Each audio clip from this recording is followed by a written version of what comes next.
에돔 족속의 후예들, 그러니까 에서의 후예들을 보게 되면 이제 족장이 이제 계속 나오죠.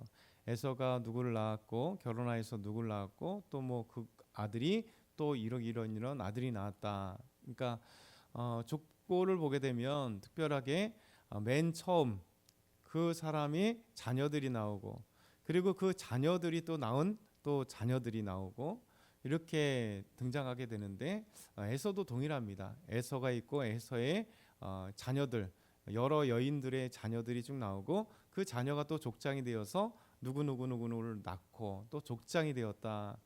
그래서 에서의 그 체제는 그 후손의 체제는 이제 족장 체제 개인이 되었다가 처음으로 족장 체제가 됩니다. 족장이라고 하는 것은 이제 보통 마을 정도의 단위잖아요. 그래서 마을이 얼마나 클지 상관없이 이제 마을 요만한 마을 그래서 마을의 족장 지금도 아프리카 같은 경우는 족장이 있잖아요. 그래서 무슨 종족의 족장 아닌 마을의 족장 이렇게 이야기합니다. 그래서 족장 체제라고 하는 것은 아직 이 에서의 후예들이 아직 큰 국가 형성이 되기 전에 저 마을 형태나 아니면 조그만 종족 형태로 그래서 누구를 중심으로 종족 형태로 그래서 이제 족장이 됩니다. 근데 이제 이스라엘 자손을 다스리는 왕이 있기 전에 그렇죠? 이스라엘은 왕정 체제가 되기 전에 에돔 족속들은 이제 족장의 체제에서 왕정이 되는 과정을 잠깐 보여주게 됩니다. 그러니까 족장 체제, 작은 마을 정도의 체제에서 이제 그들이 연합이 되어서 왕이 되게 됩니다. 그래서 그 첫 번째 에돔을 다스리는 왕들은 이러하다 하면서 보르의 아들 벨라가 에돔의 왕이 되었으니 그 도성의 이름은 디나바며 이렇게 이야기합니다. 근데 이렇게 왕들을 보게 되면 자세히 보게 되면 왕들의 아들 그 에서의 종족의 후예들만이 왕이 되는 것 같지는 않습니다. 왜냐하면 메소포타미아 지역에 뭐 이런 누구가 왕이 되었다 이런 주변에 많은 이름들이 등장하는 거 보니까 대만 족속의 땅의 후삼이 뭐 아들이 대신하여 왕이 되었다. 그러니까 에서의 후예들 에돔 족속이 왕이 되기도 하고 그 주변의 사람이 왕이 되기도 하고 하여튼 간에 중요한 것은 왕의 계승을 통해서 계속 왕정 체제가 이어졌다는 거예요. 그것이 뭐 큰 국가는 아니더라도 작은 국가 형태를 가지면서 왕정 체제가 되었다라는 거예요. 어제 잠깐 말씀드린 것처럼 이 왕정이라고 하는 것이 무엇인가? 이게 사람은 당연히 어느 뭐 지역이든 어느 대륙이든 상관없이 이 종족들이 서로 이렇게 족장 체제, 작은 마을을 벗어나서 연합이 되면 이제 하나의 국가가 생기는 것이 인류 역사에서 당연했습니다. 그런데 이제 이스라엘에게서는 이것이 당연한 것은 아니에요. 그러니까 이스라엘과 주변 나라와 다른 점이 뭐냐면 이렇게 에서의 후예들은 왕정 체제로 바뀌지만 이스라엘 아브라함과 이삭과 야곱의 후예들은 왕정 체제가 되지 않습니다. 그래서 오늘 말씀에서 특별히 이스라엘 백성들에겐 아직 왕이 없는데 에서는 그의 후예들이 족장을 넘어서 왕이 되었다라고 하는 것은 심각한 문제가 생기는 거예요. 왜냐하면 에서도 이삭의 아들이잖아요. 그러니까 하나님이 원하시는 것은 왕정 체제가 아닙니다. 그러니까 하나님이 왕이시고 우리는 하나님의 백성들인 이게 하나님이 원하시는 거예요. 하나님이 우리의 진정한 왕이시고 우리는 그의 백성이 되는 것. 이것을 다르게 얘기하면 하나님의 나라, 하나님의 통치하시는 나라에 하나님이 원하시는 것이거든요. 근데 에서가 이삭의 아들 에서가 이제 그의 후예들로 인해서 이제 왕정 체제로 바뀌었다는 것은 이제 하나님을 완전히 거부했다는 얘기입니다. 그러니까 이스라엘에게 이런 말씀이 계속되는 거죠. 어제도 잠깐 보았듯이 사사기 20장과 21장에는 이제 이스라엘 백성들이 이제 가나안 땅에 들어가서 아직 국가가 형성되기 전에 우리 지파별로 땅을 분배하고 나서 지파별로 있을 때 약 350년의 역사가 사사기 역사거든요.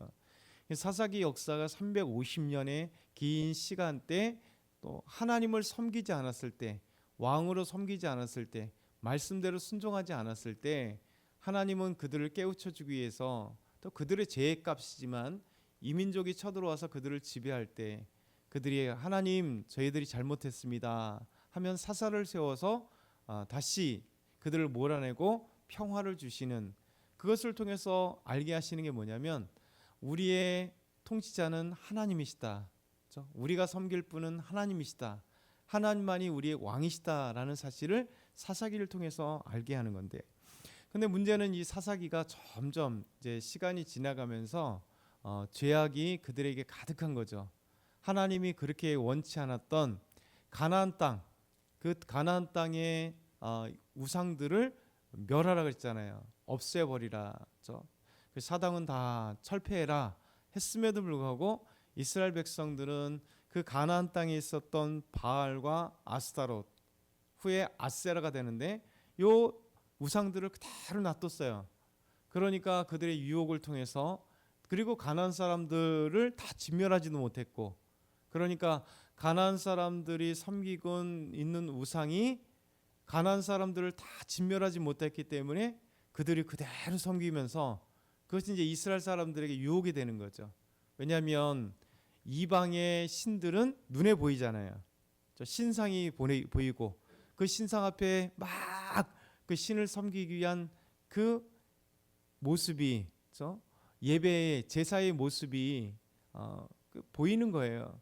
우리는 하나님께 예배드리는데 보이지 아니하시는 하나님께 예배드리니까 보이는 게 더 가깝잖아요.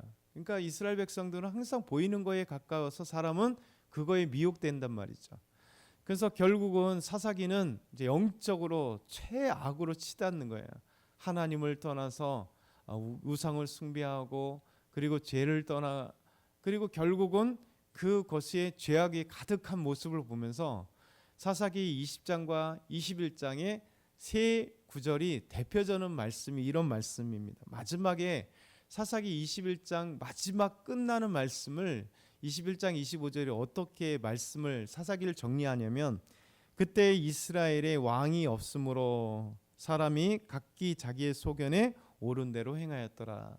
그때 이스라엘 왕이 없었어요. 왕정 체제가 아니라 하나님은 우리의 왕이신 하나님이신데 하나님을 버렸다는 거예요. 하나님을 떠났다는 거예요. 그래서 이스라엘에 하나님이 없으므로, 이 얘기예요. 이스라엘에 하나님이 없으므로 각기 자기 소견에 옳은 대로 행했다. 그러니까 하나님이 우리의 기준이 아니고 하나님의 통치가 나의 기준이 아니라 다 각기 자기가 기준이라는 거예요. 그렇죠? 제가 기준이고, 그렇죠? 이재균 지사님 기준이고, 그렇죠? 임수경 지사님 기준이고, 여러분이 기준인 거예요. 그럼 어떻게 됩니까? 나쁜 말로 개판이 되는 거죠. 자기가 기준인데, 아니 내가 법인데 막 자기들끼리 싸우는 거예요. 그러니까 이 지파별로 있었던 그 지파, 그 연합이 제대로 됐겠습니까? 또 동네가 제대로 됐겠어요? 요즘에도 우리 보면 대부분 다 법적으로 하기보다는 내 생각대로 하는 게 참 많잖아요. 직장이 되었던 아니면 어떤 우리 모임이 되었던 목소리 큰 사람이 이기게 되는 게 보통 사람들의 모임이잖아요. 그럼 자기 주장인 거예요. 법이 엄연하게 있고 그럼에도 불구하고 자기 주장을 하면 보통 우리 어떤 공동체에서 이기게 돼 있는 거예요. 그런데 더더군다나 이제 이스라엘 백성들은 하나님이 왕이신 걸 거부하니 자기들이 목소리 큰 사람이 이기는 거예요. 그러니까 자기들이 그렇게 되었다라고 말씀하고 있는 거죠. 그래서 이스라엘 백성들은 이제 왕이신 하나님을 버리는 것이 최극단에 있는 게 뭐냐면 이제 사무엘 시대에 와서 얘기합니다. 사무엘상 8장 5절에서 7절 말씀 보면, 모든 나라와 같이 우리에게 왕을 세워 우리를 다스리게 하소서 한지라. 이스라엘 백성들이 사무엘에게 요구해요. 아니, 주변의 나라들은 다 왕이 있는데 왜 우리는 왕이 없냐고. 왕이 우리를 통치하게 해달라고. 그게 뭐냐면 이제 하나님이 필요 없다는 거예요. 왜 하나님이 직접 말씀하시고 우리를 인도하시고 왜 하나님이 우리에게 간섭하시냐 이 얘기예요. 우리도 사람이 왕이 된 그 왕정 체제가 되어서 결국 왕의 이야기를 듣고 싶다는 거예요. 왕이 우리를 지켜주는 나라가 되고 싶다는 거예요. 그러니까 그렇죠? 그들은 계속해서 우리에게 왕을 주어 우리를 다스리게 하라 했을 때 사무엘이 그것을 기뻐하지 아니하여 여호와께 기도하며 여호와께서 사무엘에게 이르십니다. 사무엘이 너무 고통스러운 거예요. 그리고 하나님께 기도합니다. 그때 하나님이 이렇게 사무엘에게 말씀하십니다. 백성이 내게 한 말을 다 들으라. 이는 그들이 너를 버림이 아니요 나를 버려 자기들이 왕이 되지 못하게 함이니라. 이거예요. 하나님께서 말씀하시기를, 기도 응답하시기를, 사무엘아 너를 버리는 것이 아니라 나를 버려서 이 백성이 나를 왕으로 삼지 않으려고 한다. 그래서 사사기 때, 사무엘 때 이 말을 하는 겁니다. 이스라엘은 무엇인가 하면 하나님께서 아브라함을 택하시고 가나안 땅을 주신 이유는 바로 하나님께서 왕 되시고 이 나라에서 눈에 보이는 하나님의 나라를 하나님이 건설하고 싶어하는 계획을 세우신 거예요. 그래서 아브라함에게도 땅을 약속하시고 저 후손을 약속하시고 이삭에게도 땅을 약속하시고 후손을 약속하시고 야곱에게도 후손을 약속하시고 땅을 약속하신 이유는 이 땅에서 민족이 되게 하셔서 하나님의 나라를 세우실 것이다 라는 거예요. 그래서 이스라엘 백성들이 출애굽하고 모세와 함께 나오고 광야를 넘어 그리고 가나안 땅에 여호수아가 들어갔을 때 하나님이 말씀하시는 거예요. 그래서 하나님이 우리의 왕이시고 우리는 하나님의 백성들. 그래서 하나님의 나라가 가나안 땅에 성취되는 아름다운 것을 하나님께서 계획하신 겁니다. 그런데 이스라엘 백성들은 그 왕이신 하나님을 거부하고 왕을 거부하고 우리는 하나님의 백성 되기 쉽습니다. 우리도 인간의 통치를 받고 싶습니다. 이렇게 이야기한 거예요. 그러니까 이스라엘의 이 장장한 역사 속에 나타나는 하나님의 놀라운 하나님의 나라. 근데 왜 오늘 에서의 후에는 그 얘기가 없는데요 라고 하지만 여기에 아까 말씀드린 31절 상반절 이스라엘 자손을 다스리는 왕이 있기 전에 하나님이 원하시는 것은 왕정 체제가 아닌데 그렇죠? 먼저 에서는 그의 후예들은 이제 족장 체제를 넘어서 왕정 체제가 되었다는 것은 이미 에서의 후예들은 하나님을 먼저 버렸다는 거예요. 하나님과 상관없는 족속이 되었다라는 사실을 우리에게 이제 설명해 주고자 복선을 깔아버리는 거죠. 그 이후에 나타나는 이스라엘 백성들은 지금까지 설명드린 대로 이 체제가 되는 거예요. 그러면 사울은 뭐예요? 그리고 이제 다윗은 뭐입니까? 왕정 체제로 바뀌었는데 이스라엘의 그 악함으로 인해서 왕을 요구했고 이제 하나님은 왕은 하나님의 대리자로 세우는 겁니다. 그래서 하나님께서 율법을 말씀하실 때 모세에게 왕이 무엇인지를 설명해요. 왕은 하나님의 대리자입니다. 그렇죠? 하나님이 이 땅을 통치해야 되는데 그들이 거부하면 이제 하나님이 직접 통치가 아니라 왕을 통해서 이스라엘 다스리겠다라고 하는. 그러면 왕은 그의 직무가 뭡니까? 하나님의 대리자이기 때문에 하나님의 말씀을 통해서 하나님이 원하는 방법대로 자기 백성들을 잘 다스리는 게 왕이 다스리는 거예요. 그래서 우리 성경적 개념은 이겁니다. 지도자는 뭐냐? 지도자는 그 사회를 잘 가꾸어 나가는 리더이지만 그 리더는 자기가 세워지는 게 아니라 하나님이 그 사회 국가를 유지하고 잘 발전시키기 위해서 대리자로 세운 것. 마치 성경적 표현을 하면 청지기로서 대신 세워주는 것이니까 교만하지 말아라. 그렇죠? 그래서 하나님을 더 신뢰하고 백성들을 잘 통치해라. 이것이 지도자, 성경적인 지도자예요. 그래서 우리 하나님께서 우리에게 이 아름다운 모습들을 보면서 에서의 족보를 볼 때 우리가 성경 전체를 통해서 하나님이 우리의 왕이신 것을 기억해야 돼요. 그래서 우리는 하나님의 백성. 그래서 하나님이 정말 그래서 지금도 우리가 하나님을 우리의 왕으로 찬양하잖아요.